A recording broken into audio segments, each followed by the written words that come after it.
Okay, hello everyone. Welcome to language testing and assessment class with me, Frankie. Um, Today, this is the first meeting. Yeah, so we have very long break for the semester, but now we have come back to start the activity, and then I have responsibility today to teach you guys about the language testing and assessment units. As this is the first unit, um, I will start teaching you today by looking at the concept of language teaching, right? And for the information, you can find out these materials in e-learning because I have uploaded these materials in the e-learning system. And also you can see that I have uploaded as well for the first task for you to complete. And be careful with the due date. I have written down all the procedures when you do the um, task one. So I think the due date will be about in at 6 on Saturday, 6th, I think, 12 o'clock. Right, so talking about language testing and assessment, guys, this is something related to the person we call teachers, right? So teacher, this is your job. So talking about language testing and assessment is related to the work done by a teacher, right? And of course, in the future, you guys are going to be future teachers, yeah? Maybe you're going to teach in SD, you're going to teach in SMP, or you're going to teach in SMA, or maybe university, who knows, yeah? Right, so topic today, I put it a little bit down to talk about the concept of language teaching first. All right, I have reason for this. Why we need to talk about the concept of language teaching? Because the the basic lesson or the basic things that we teach students is English, right? So the concept of language we have to like know deeply about that before we teach students. Of course, we deals with English as the subject, right? And then we have to know the concept of languages, like the history of the language, and who speak English and who teaches English, for example. Right. So if you can look here, if you look down here, I have the introduction here. So this is about um, something related to the introduction of TASL. Yeah, you can read by yourself. So there are TASL, like teaching English to speakers of other languages. It's not a single problem. Yeah, so there are many different ways to teach English in places where it is taught from the general English of many schools classrooms around the world to the more specialized words like business English, academic purpose. Okay, and the language itself is not one thing either. Constantly evolving and being used in more and more diverse situations. Of course, it challenges English language teachers to make decisions about what kind of English they teach and, of course, how you do it. All right. And if you go down a little bit here, you have the outline and the objective. Today's I'm only talking three things. So the first one is who speak English and who teaches English. The second is the varieties of English. Right, I'm misspelling it is a little bit tricky. The varieties of English, okay, and describing the English language, right? And the objective is after starting this, I hope you can get the deeper understanding of the concept of English language teaching, right? And you can know the varieties of English, right?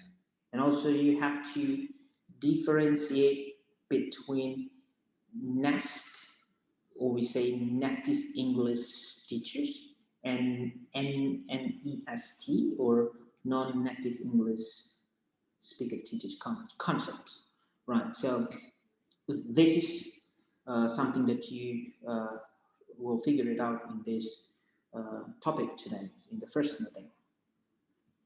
Okay, let's talk about who speak English, right?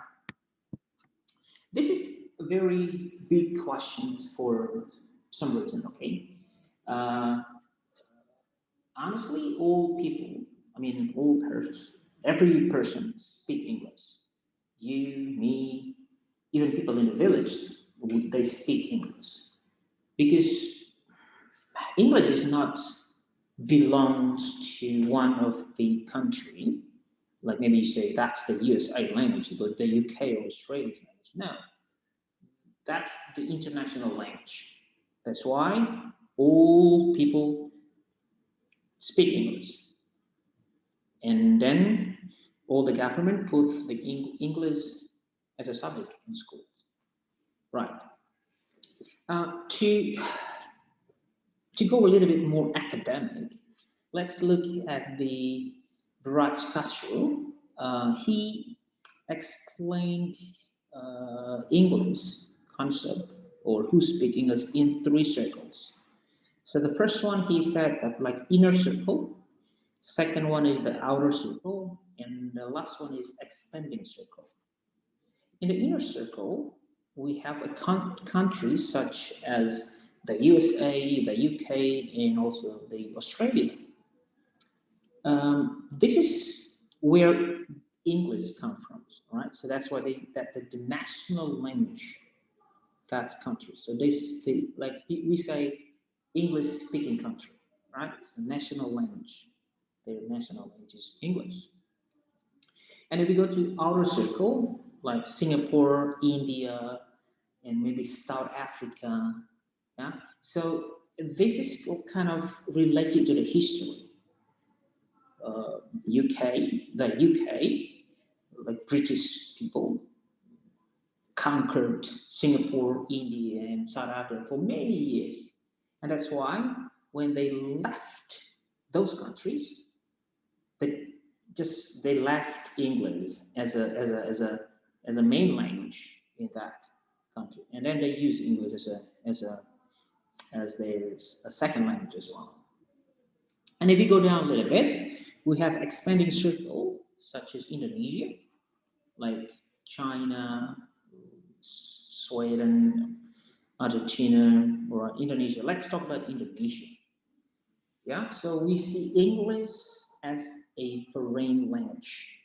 Okay, so English is a foreign language. That's why we use English when we need to use it. It's not as a must, but we use that when we talk to somebody else from outside, like other countries, right? Or we talk to in the school that really use English, but it's not a must. But I think English is a must for us because we have to speak English. All right. So those are the 3 areas that you guys have to know as teachers. I mean, you can know the people that like speak English, use English as their native language, right? So Indonesia is in the 3rd circle, like expanding. But yes, hopefully in the future we can use English as a second language. I don't know, because we conquered by Netherlands, Holland, and then we don't have any kind of related to English speaking country. Yes. Okay. So yeah, that's the ideas about who speak English. Okay.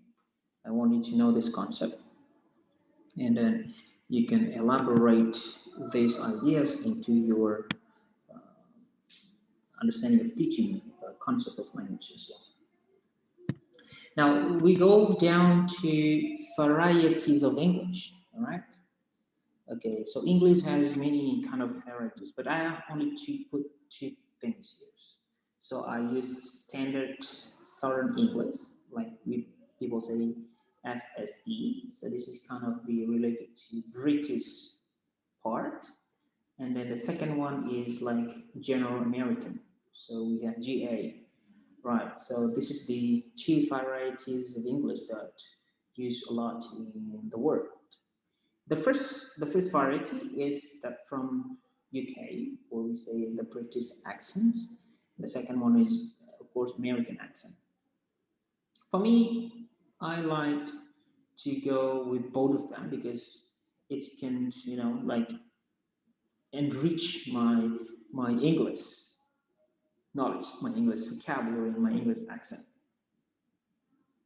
And if you know, we have one variety as well, like British, no, Australian English, but that's belongs to UK because based on the history, Australia was conquered by the UK many years, and then lots of British people moved to Australia. Yeah, right. And then what make them different between these two English version? Right. I have just written down something here like grammar, pronunciation, vocabulary, and spelling. But you can find out lots of examples by yourself. Uh, and this is also important for you to know as an English teacher. When you teach your students, you know that English is not only from one, uh, one variety, but it's you know adding from many varieties of English. Like let's see the grammar. Okay, in the grammar, sometimes we say, "Did you see him yet?" And sometimes we say, "Have you seen him yet?" So these two um, grammar difference between the standard Southern English and General American English, right? So you can see which one is go with American, which one is go with British. But I just write down there. You can find out by yourself. Okay, and then if you go to pronunciation, look at that. The bold one, it's you have to press on that, like the pronunciation. You have to pronounce you you when you say that word, you have to press on it. And the second one, the verb, like advertisement and advertisement. So that's two different pronunciations between uh, Americans and British accents, right? And then if you go to vocabulary, you have the elevator, or sometimes people say lift, or people say pants, and people say trousers. So these two different vocabulary is one goes to British and one goes to American. You find out by yourself. Yeah. For example, elevator, is it go to British or is it go to American? And lift. Yeah. And then spelling. Yeah. Spelling also one of the examples of the difference between two English varieties of English, like analyzed and analyze. So both of them, but the first one with Z and the second one with S. Yeah.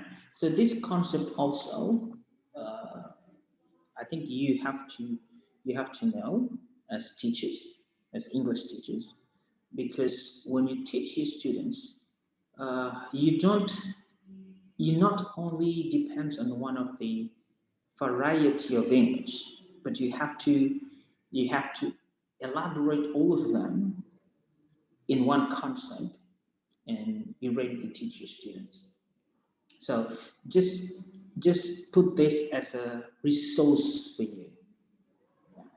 Okay, right.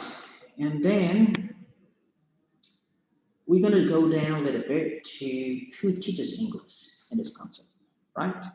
Again, as I explained before, uh, we have the concept of native English teachers, right? So we have native English teachers, and non-native English teachers. Right, so native English teachers and non-native. Wait a second, I just try to. Okay, yeah, it's recording. I thought it's not recording.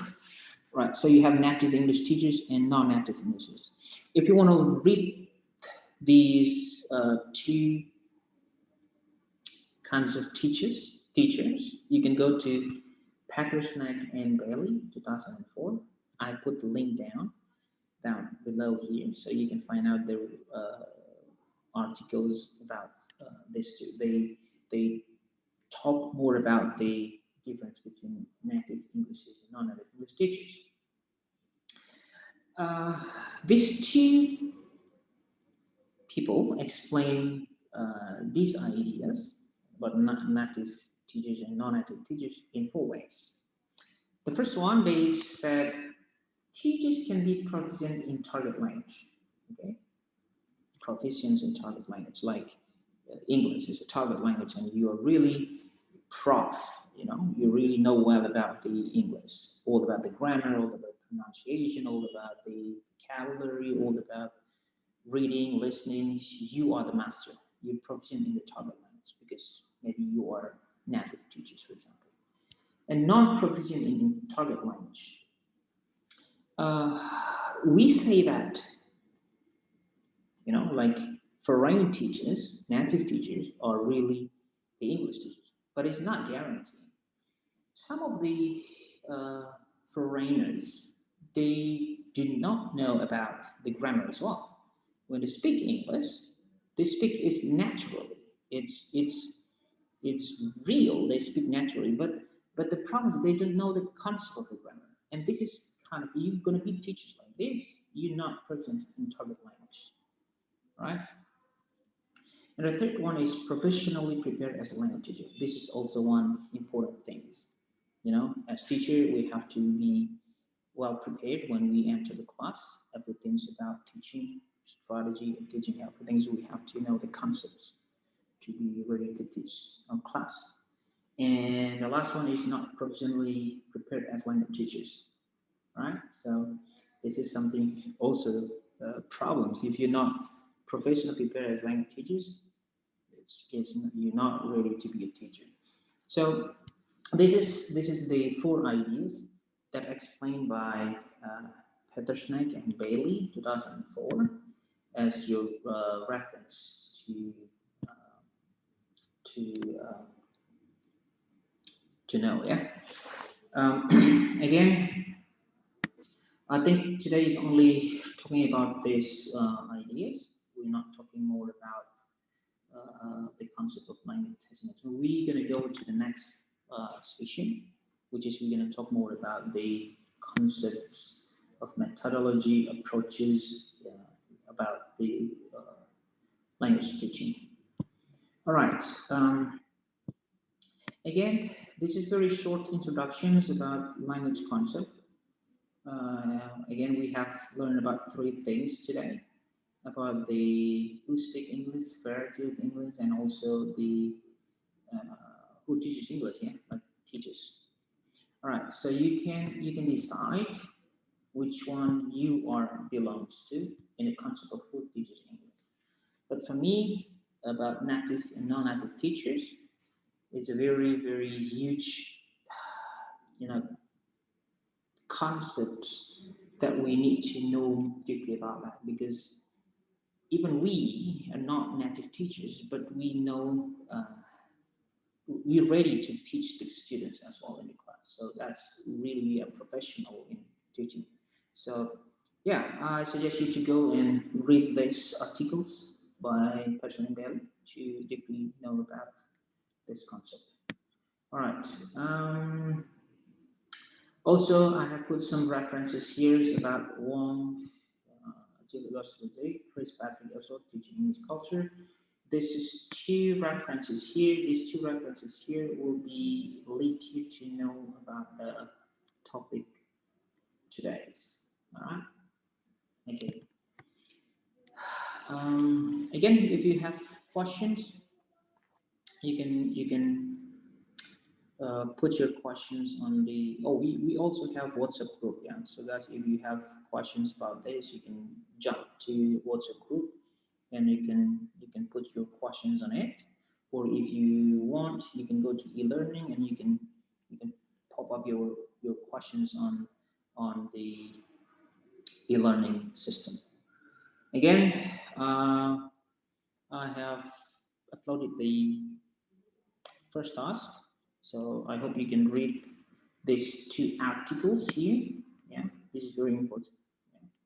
So these two articles here, it's helping you, will help you to complete your task one. Yeah. So just go to Google Scholar and click, type this and go to Google Scholar, click it, and you have the PDF forms. Take it and read it through these articles and explain in your writing. Okay, because I need you to make a paragraph writing if you go to see in the e-learning content.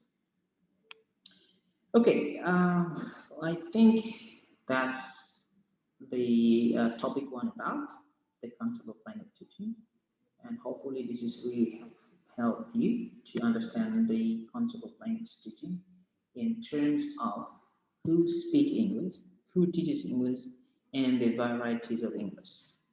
All right, thank you so much, and let's continue our meeting in the next meeting. Next meeting, we're going to talk more about the concept of like approach, yeah? The concept of language teaching approaches and methodology in language teaching and assessment. All right, thank you.